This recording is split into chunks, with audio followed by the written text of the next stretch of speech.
3 days to apologize. That is the chilling, ruthless ultimatum National Police Commissioner Fannie Masemola and Crime Intelligence Head Dumisani Khumalo just issued as they strike back against a massive political hit job.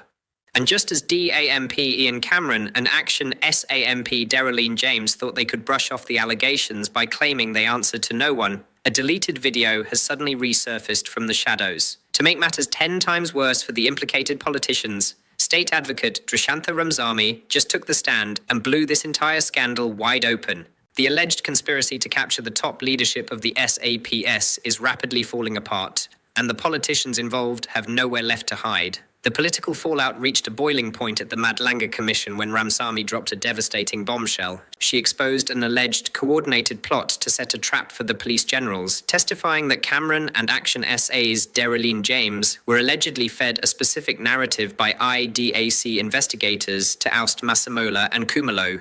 Just when they tried to deny the collusion, Ramsamy's testimony trapped them in a web of undeniable contradictions, while whistleblowers revealed how highly classified crime intelligence locations were recklessly leaked. This is no longer just about parliamentary oversight. This is about survival. It forces us to ask a terrifying question. Were these smear campaigns and high-level leaks actually orchestrated by cartels desperate to hijack crime intelligence and remove the only generals standing in their way? While the establishment media scrambles to protect the implicated politicians, we are exposing the raw facts. If you demand that our police generals be protected from political sabotage, please drop a comment right now saying, "Hypocrites should be exposed."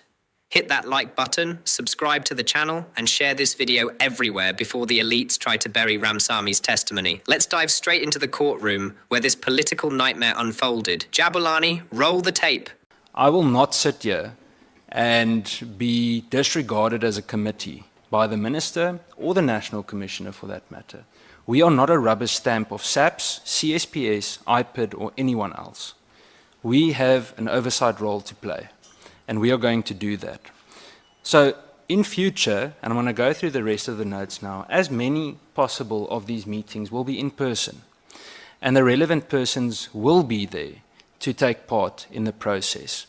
We do not answer to Cabinet, so I don't care if Cabinet is in the time of the committee. This committee has asked several times to change programming. That hasn't happened. SAPS is in crisis at the moment, but the Minister chooses to go to Cabinet this morning.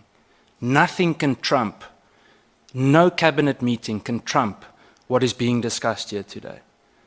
And I want to be very honest that I think it's disgraceful that it's not taken as seriously as it should. And I know I'm preaching to everyone that is actually here, so don't get me wrong, I don't mean disrespect with it.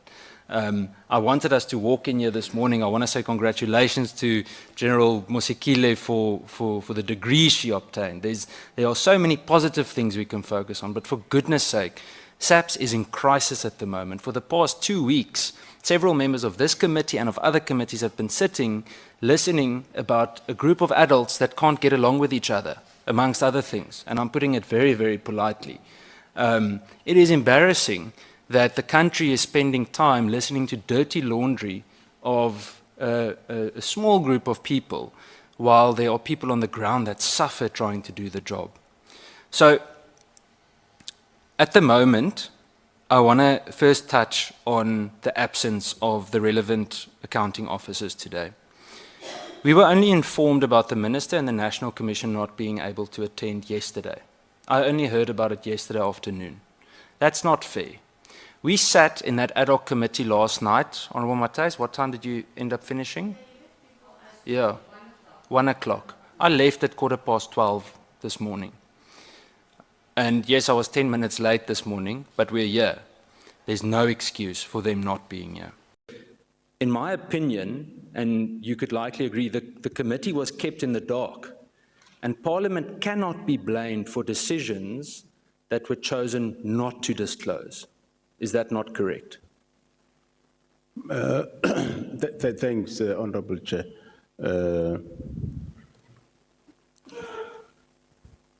I remember myself and Khumalo, we expressed that the team is doing well. Yes, I agree that we expressly maybe not say Minister is interfering, that we didn't say. But General Mkonazi did explicitly say, well, let's just say we'll go and check the records. I remember him saying that at some point that he will open a case, whoever come there to disband the team. I might not remember the exact ways, but he did express that. But General, you're answering for General Mkonazi. I want to know, do you agree with me that Parliament cannot be blamed for something that wasn't officially recorded in that presentation? That's yes or no? Well, yeah, there I will agree that it's not recorded in the presentation, yes. So, thank you, General. So I want to go back to the comment of reading between the lines. When Parliament considers the South African Police Service's annual report next week, should we again read between the lines? And I don't see this as sarcastic at all. I'm asking that, can I believe when that presentation is made? I also laughed when I wrote it, so we can smile about it, General. But when I wrote that, my question comes as to the past year since we've been communicating through the committee. Did we have to always read between the lines, or are we getting a straight-up indication of realities? Because my question, if so, what does that say about the credibility of SAP's reporting and the integrity of official performance information? Are you not conceding then that something is not completely reliable? I mean, if the presentation didn't say, we received an unlawful or unconstitutional directive from the Minister of Police to close the political killing task team, and we object to that, Parliament, please help us resolve this. If it didn't say that, then I come back to how was I meant to read between the lines? No, thanks, Honorable Chair.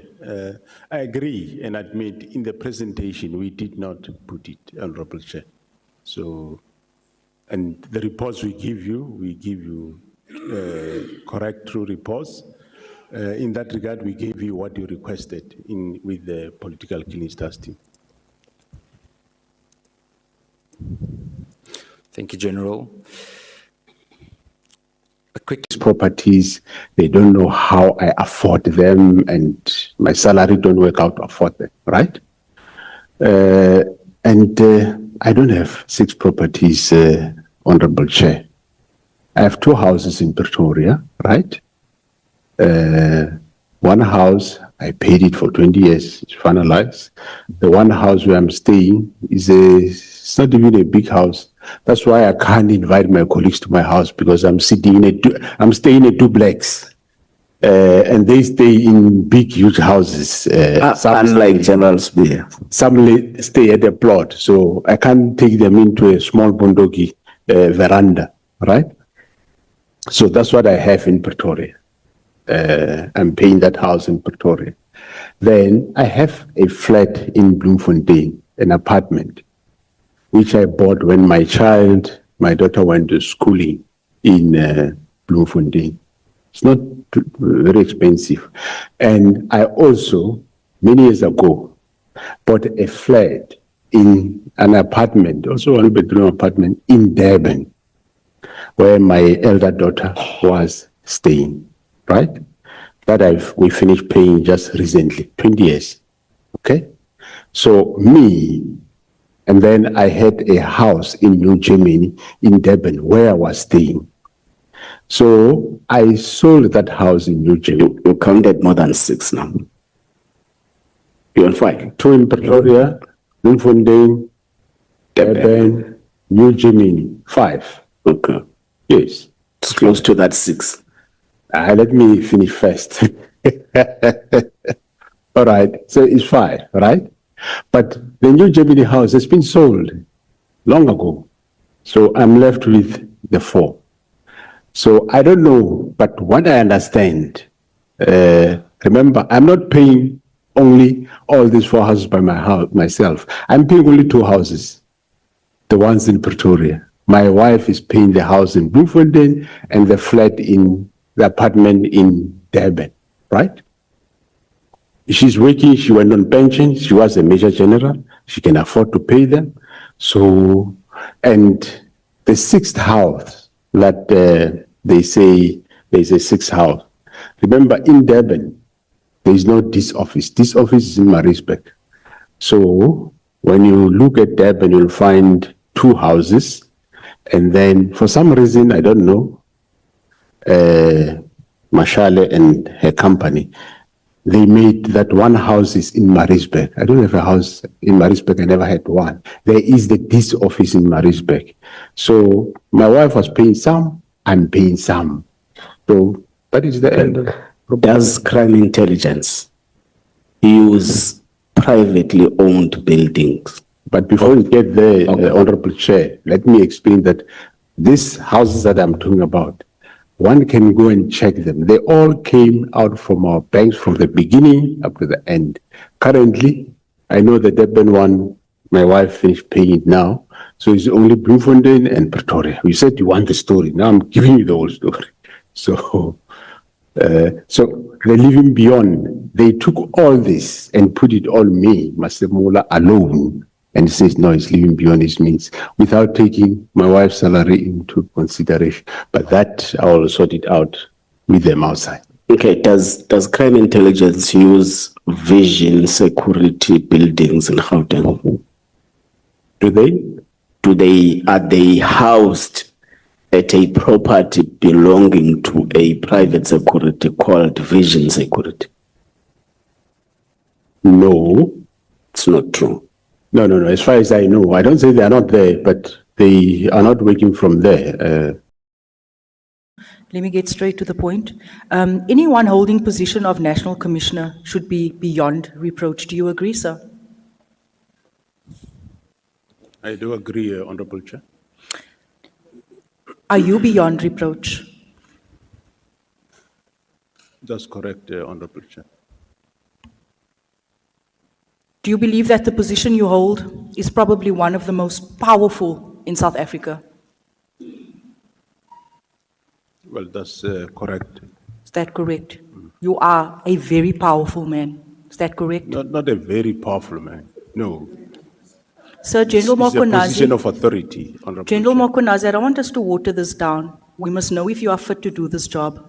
General Mokonazi in his statement said that you are probably one of the most powerful people in South Africa, and South Africans' lives are dependent and safety is dependent on you. So we can't have words such as probably or maybe or whatever. We need to know if you are fit for this position. So yes or no, sir? Yes, Thank you. I Thank am you, fit for gentlemen. the job. Thanks, Honorable Chair. Yes or no? Do you believe that undue political interference by the minister should be tolerated?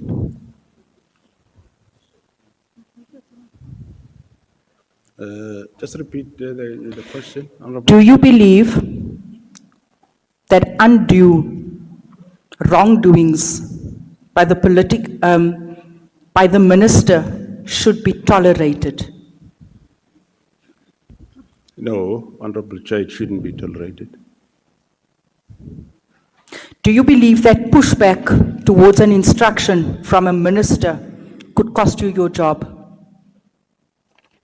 I believe it should cost me my job, but I don't mind if I have to lose my job. Then why did you not tell the minister directly that his instruction is unlawful? Honorable Chair, quite a number of times I told the minister, why are you closing the team? And he just gave no reasons. But it was an unlawful act Well, because it was operational. He was getting involved in operational matters.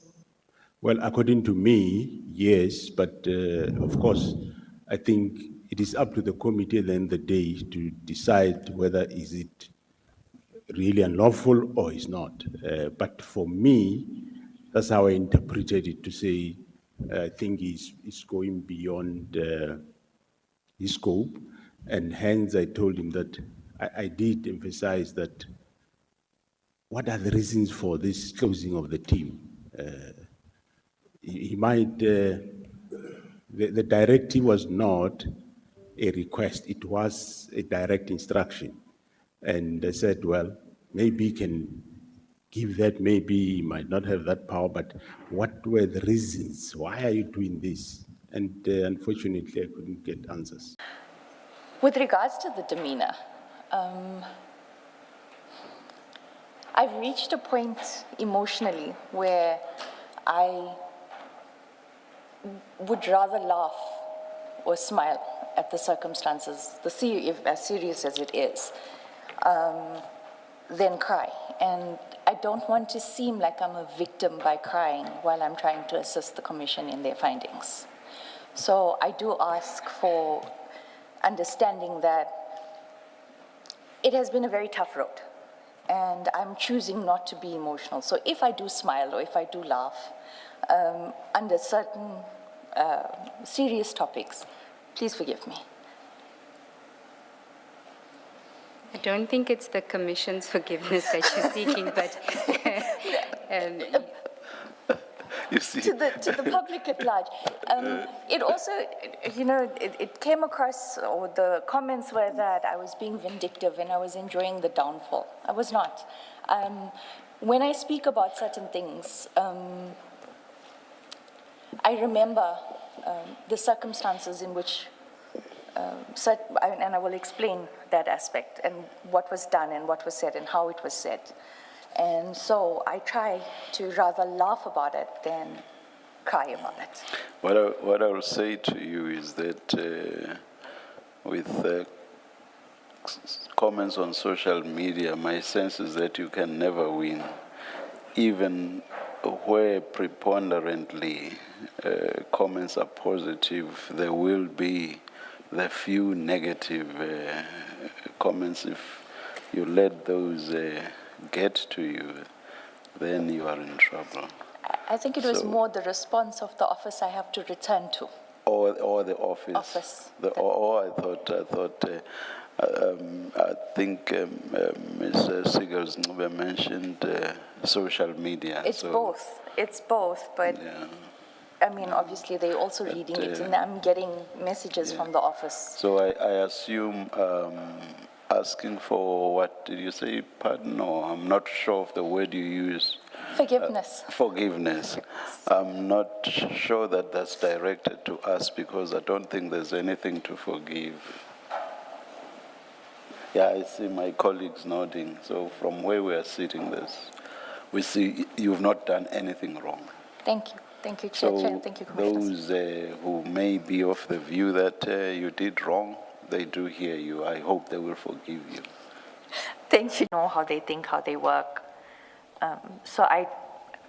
They went to him with a specific narrative, and he was on board. And the narrative would be what? Because in the bigger scheme, you have said to us the big scheme. Let me be careful and not attribute to you things that you didn't say. So if I were paraphrase, bear with me. That it seems the big scheme here was the cleaning up of the SAPs for whatever purpose, because that's what your head says. I met with the minister; he wants our assistance to clean up the SAPs. So maybe that's why everything is happening. I don't know. When you say they went there with a narrative, is it that he's giving full support for the cleaning up of the SAPs, or is it for arresting and charging crime intelligence people, including the National Commissioner? When you say narrative that you think they went there with, and that's what Perumal is speaking to when he says that Mr. Cameron gives his full support, what in fact do you have in mind, or are you seeking to convey to us? My understanding of the narrative by then was exactly what they were perpetuating, that General Khumalo and General Masemola need to leave. They need to be gone. So your understanding was that And you may well have been wrong in your understanding. Correct. So you're not placing it higher than what you made of it. Correct. Your understanding was that he's conveying, Perumal is conveying that Cameroon supports that agenda. Correct. He may well be misrepresenting what happened between him and Cameroon, so we're not placing it higher than that. Correct. And also, just to repeat, by then,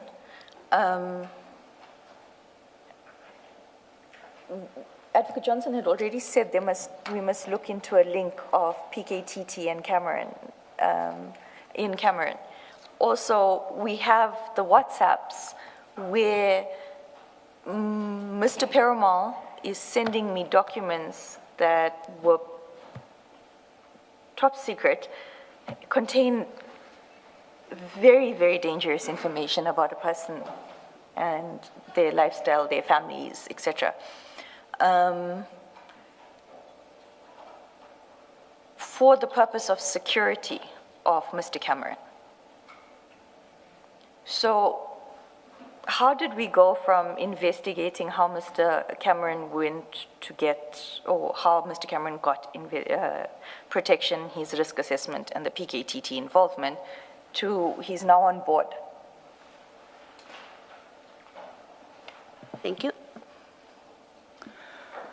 I just got word that there's a need for a comfort break. Yes, Let's adjourn. We'll be told when to come back. Thank you, Chair.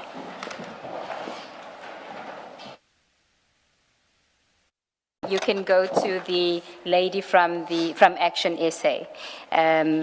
Now, you in your notes on page 3. Correct. You have, you've dealt with houses, properties, Mabusela's name, Colonel Masingi.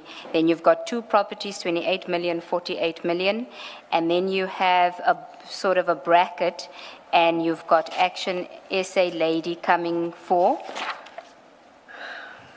this.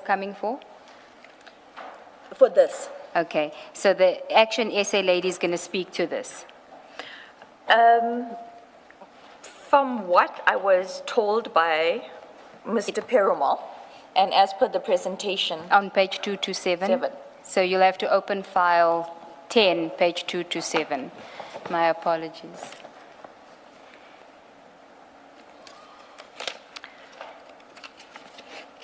Which is post-authorization activities.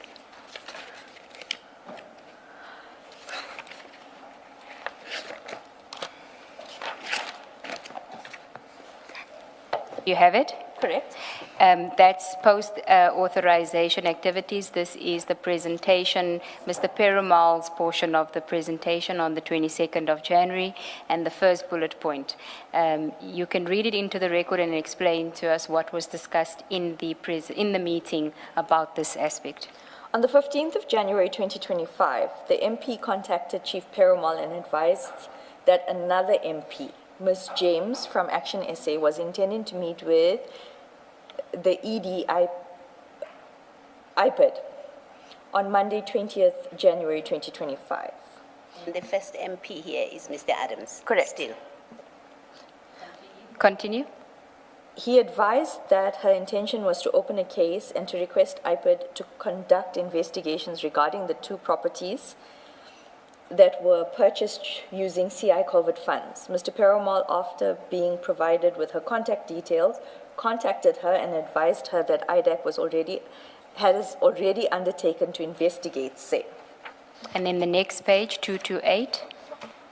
The MP then undertook to come to IDAC offices on Now, when you say MP here, you're referring now to Ms. Ms. James. the, Well, not you, but Mr. Perumal. Mr. Perumal, correct. The MP then undertook to come to IDAC offices on Monday, 20th January 2025, with her draft affidavit and evidence, and to conclude same with IDAC investigators. Her affidavit and documentary evidence will be filed in the case docket, which focuses on the abuse of COVID funds. Further investigations and interviews will be conducted. Must I read the last one as well? Yes, you may. The designated team has been activated, briefed, and deployed from 20 January 2025 to the 31st of January 2025 to finalize all outstanding evidential material or matters. Why did you laugh when you read that?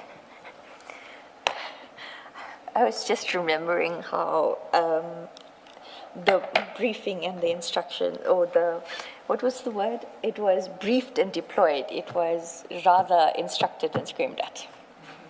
Okay. So that is where, so when you say in your note on page 3 of file 10, the ActionSA lady coming for this, it's referring to that that is set out in the presentation. Correct. Okay. And was there any further information? Did you know what evidence, documentary evidence she had and where she had obtained that evidence? I was informed in the meeting that Ms. James also received an envelope under the door with top secret documentation and confidential documents and information about these things. An information note? And an information note, yeah.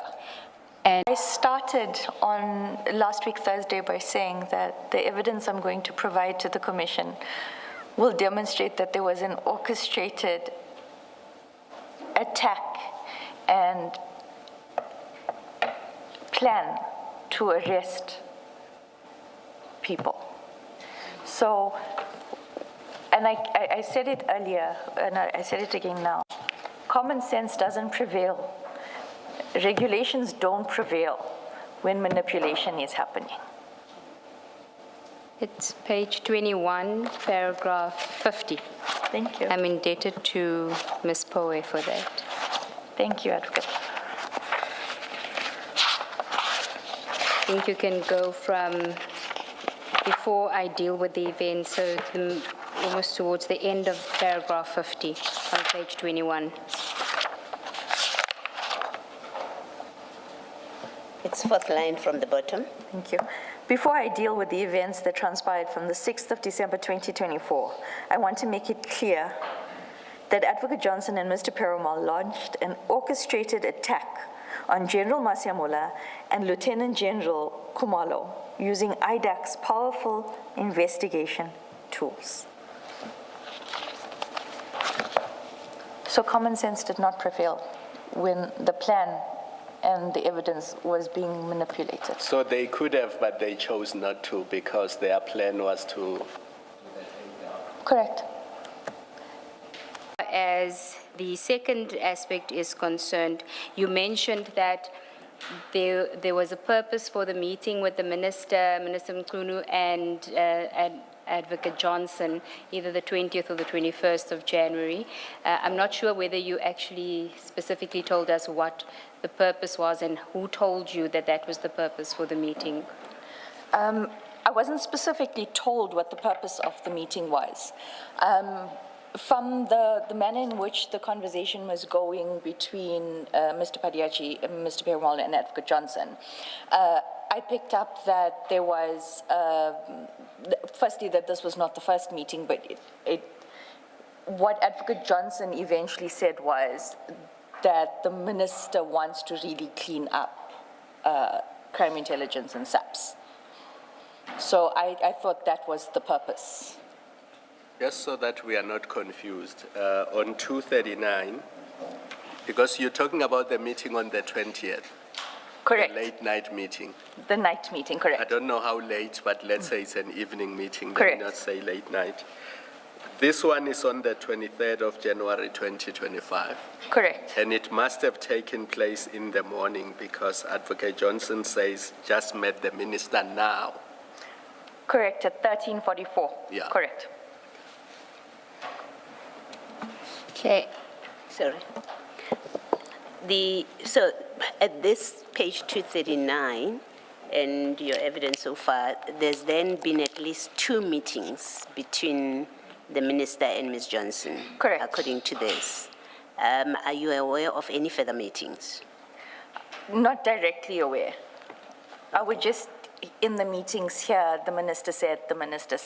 Okay. But I didn't know how it was communicated or whether they were still meeting. Okay. And do you know who went with Advocate Johnson to this meeting? The meeting of the 20th or the 21st? This one, the 23rd. The 23rd, no, I'm not aware of what that meeting was You know about. about the 20th, who went with? I was informed by Advocate Johnson that she was alone waiting for the minister with Mr. Nkabinde. And with her protectors, of course. Her protectors were asked to wait outside and her cell phones were handed to the protectors. Okay.